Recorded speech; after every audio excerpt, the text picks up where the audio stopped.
Sorry.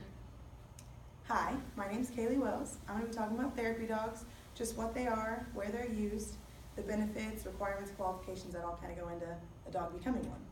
First of all, what therapy dogs are is they're just dogs that bring comfort. They're not always dogs either, but they're just a dog that or animal that brings comfort, affection, and happiness to someone who needs it. They're used in hospitals, nursing homes, and then in schools a lot of times, and occasionally other types of workplaces. First of all, the qualifications that kind of go into it, it's not a breed specification, just they have to be tolerant of people, patient with children and people that may need patience as well, obedient to their handler as well as other handlers, and then they have to be social. They can't be timid because that affects who they're with. They also have to be able to work with equipment, crutches, wheelchairs, walkers, IV fluid, and oxygen tanks. So you don't want them biting on oxygen tank and everything, they have to understand. Some of the mental benefits that come along with them is just they decrease stress, depression, like that loneliness factor, that kind of build that up for them. And then some people have panic attacks or other mental illnesses that cause them like self-harm or just to have elevated heart rate. And these dogs are actually taught and they understand when to jump in and kind of calm them down and lower that heart rate, which these dogs also with that increase positivity and confidence for people, which is nice, kind of get them out of that realm.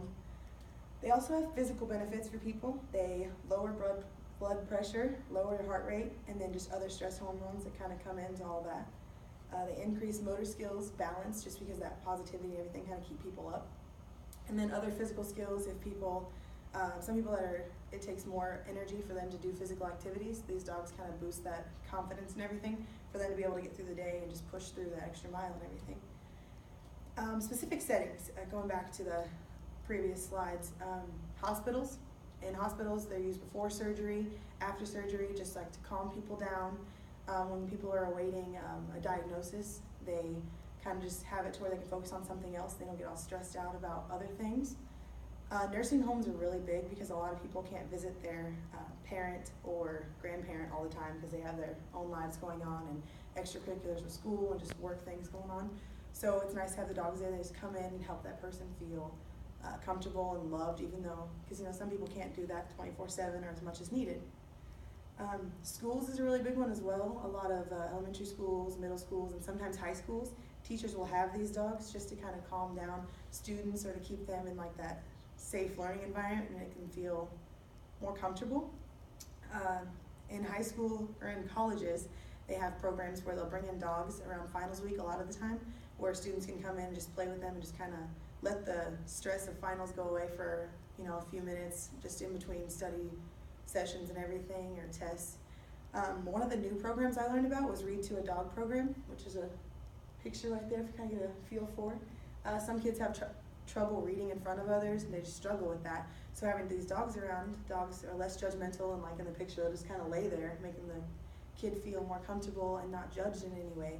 So it helps to like raise their reading level and like to become more confident reading in front of people. Now there are requirements for sometimes you and your dog. There are age requirements. A dog has to be at least a year old. For you as a handler, it's not so much an age requirement, just if you're under the age of 18 you have to have a parent present at all of the events and everything. The dog must be spayed and neutered for various reasons. There is a leash limit, just you want to be able to keep them on like a restrained to a certain length. And they have to work well with others, just all kinds of demographics, different races, ages. You want them to be good with kids and you want them to treat someone else different because of race or anything like that. And then also just like that whole tolerance thing, they need to be able to understand that some people are going to be rougher than others. Of course no dog should be like feel harmed in any way, but just that's how it kind of helps out with that, just them being tolerant in that way. I feel that therapy dogs are a really positive thing to have. I have 2 dogs of my own that, although they're not actual therapy dogs and I would like them to be, they have that calming effect on me and people I bring around them.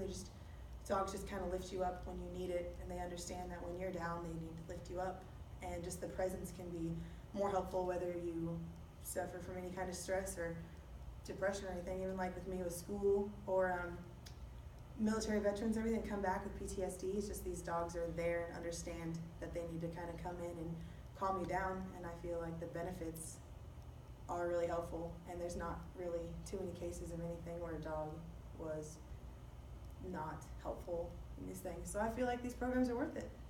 But thanks for listening to our presentation. Have a great rest of your day.